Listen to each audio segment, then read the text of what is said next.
Hello beer tubers and welcome to yet another on the road video with me, Peter, the master of Hoppets, sitting outside in some lovely late summer weather enjoying some blueberry lambic. So you might wonder why I'm calling this an on the road video and I'm sitting at home. It's because I never got to do an intro for this video. So as you see by the title, this is the tour and tasting at Cantillon. So one of the places that of course was a must to visit in Brussels on my trip was Cantillon. And when we arrived, we went there twice. Once to pick up bottles, and once to do the tour and a tasting and meet up with an awesome group of people to share a lot of lambic. And when we arrived, it was Fufun season. They were prepping the apricots for making Fufun. And everyone was there. Sean was there, and we were allowed to film and do the tour and film the tour. But when we went to the tasting room, we were not allowed to film because of GDPR regulations. So they did not want us to sit and film and do like videos with everyone walking around in the back and whatnot of guests there sitting enjoying lambic. But we were allowed to film small sips with our phones and shoot, just bottles and whatnot. So this is just going to be a small video of how the tour went and just some tasting notes of some of the lambics we tried. I just want to run through some of the lambics we did. And it's going to be with a out of 5 grade scale because we were sitting there and I rarely use Untapped.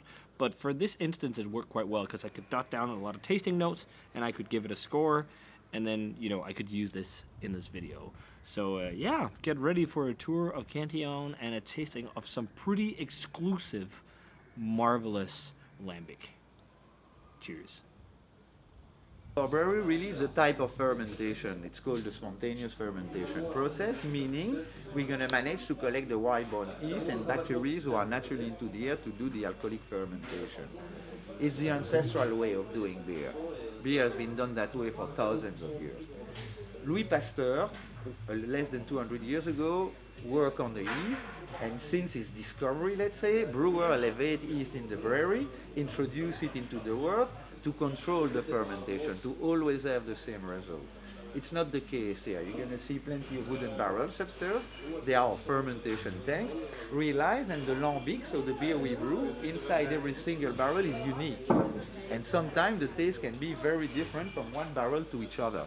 So the job of the brewer here is to taste his lambic and decide what he's going to do with the lambic inside every single barrel.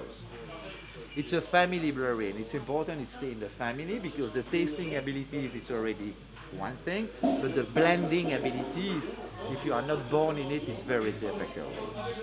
Unfortunately for you, we are not brewing for the moment. We only brew winter time. We start in October and we finish in March because there is a contamination of bacteria. We need bacteria, but with the heat, we've got more, so it wouldn't work the same. But like you can see, it's a fruit season. In Cantillon, we work with fresh fruits. You see the apricot there. We work with at least 200 grams of fruits per liter of beer. But fruit or no fruits, we let the fermentation go naturally till the end. So no sugar left in our product, less than 0.2% of sugar. So get ready, okay? In the beer world, there are no real low, no real appellation. So here you're going to drink a gueuse. Our gueuse is a blending of lambic of 1, 2, and 3 years old after champagnization. It takes more or less 3 years to produce a bottle of gueuse. If you go tonight in a pub and you order a gueuse, you will have something with very different from our product. So trust your brain more than the labels, okay? So the way the tour works, you see numbers 7 and 8 there in red. You're going to start the tour at the really end of the corridor. In room number 1, you open your book and you have the explanation of what's happened in that room. And then you follow the numbers, you follow the path of the lambic. So just to make sure, in room number 1 there are stairs to go up to room number 2. 3, 4, it's on the very top. Sorry for the mess, but we're changing the roof. Coming down 1 floor, 5, it's overhead.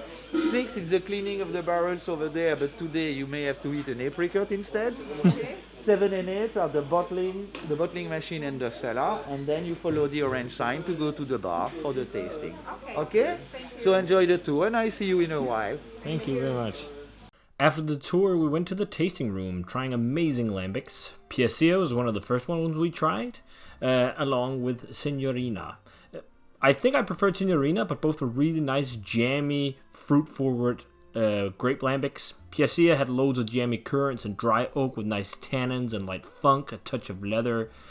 And Signora, it had a very balanced acidity and a very nice robust grape quality with big drying tannins and even more tobacco and leather and dark berries, earthiness and spice. They were both really, really amazing grape lambics. I just preferred Signorina by a hair. After that, we moved on to Manzanilla. This was also very nice, very dry and very vinous, quite sherry-like flavors on this one actually, with dusty grape skin, a nice light funk, and lots of drying oaky woodiness. It was also one of the better ones. I think I preferred the others a tad, but this was really nice. After that, we went on to a lambic I wanted to try for a very long time. This is Le Plaisir. And this was really, really amazing. I think this was one of the highlights of the tasting. And one of the ones, as I said, I probably look forward to be trying the most. It was really well balanced with the grape qualities in this one. And I got some really, really fun, unique flavor profiles of like dill and coriander, along with like floral vibes and stone fruit and citrus, and also a nice light funkiness and vinous drying oaky woodiness. Really lovely. This one is also one I was really looking forward to. Cantillon's Saint Lavinus Grand Cru. I love Saint Lavinus, so I had to try this. This was also a highlight. It had loads of like really layered deep Merlot flavors and really nice musty funk, nice drying barrel flavors, resin, tobacco, earthiness, blackcurrant, red currant, and dry dark cherries, and like really funky.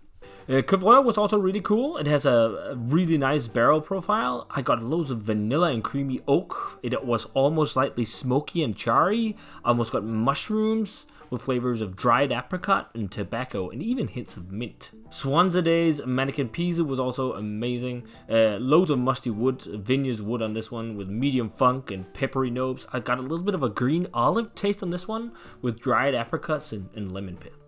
This was probably the highlight of the share. This was insane. Yeah, I think it was my favorite, and it's a lambic I want to try again. It's Vincento. It had like huge tropical fruit flavors of passion fruit and like a resinous, perfumey vibe. It was floral. It had a medium funkiness, vanilla, dry, earthy oak, almost like a bit of cedar wood quality. It was amazing. It had so many layers. Up next was Swanza 2021, the Parasol. It was a really fun lambic. Not my favorite of the buns, but it was really fun to try. It almost reminded me of Aperol Spritz with loads of orange and orange hard candy, orange pith, slightly soapy orange and perfumey orange flavors with drying wood and white pepper as well. Very, very nice, but again, not my favorite of the day. And then Barbera, this was also quite nice. We went nuts with the grape lambic, as you guys see. That had load of light tannic red grape flavor and a light kind of mixed berry cordial vibe with light oak and red apple. Fairly gentle stuff. Up next was Chardonnay Rufus. So this was also pretty good. I think it's the first time. One of the first times I tried Chardonnay in lambic.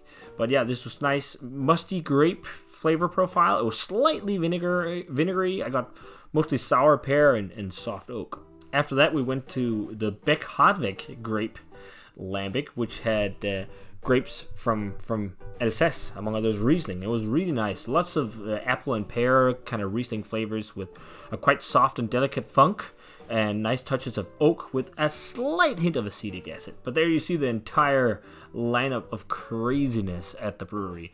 This was so much fun. I want to give a huge shout out and thanks to Jason, Justin, Amy, and Mess, and of course my girlfriend Nana, for hanging out at Cantillon for the entire day and helping share all these bottles. It was so much fun. We just ended up going nuts. This was a total of 12 bottles. It's a must visit in Cantillon, guys, if you have the chance, and go to the tap room and just, or the bar and try some of the stuff they have there, because they have so many exclusive blends that you will only be able to try if you visit Cantillon. So a huge recommendation for me, guys, if you get a chance to go visit. So as always, remember to comment, subscribe, check out the Facebook fan page and Twitter and Instagram, and give this video a thumbs up if you enjoyed it, and ring the bell for future notification about videos. And I'm going to say cheers and see you guys in more videos from this awesome trip to Belgium.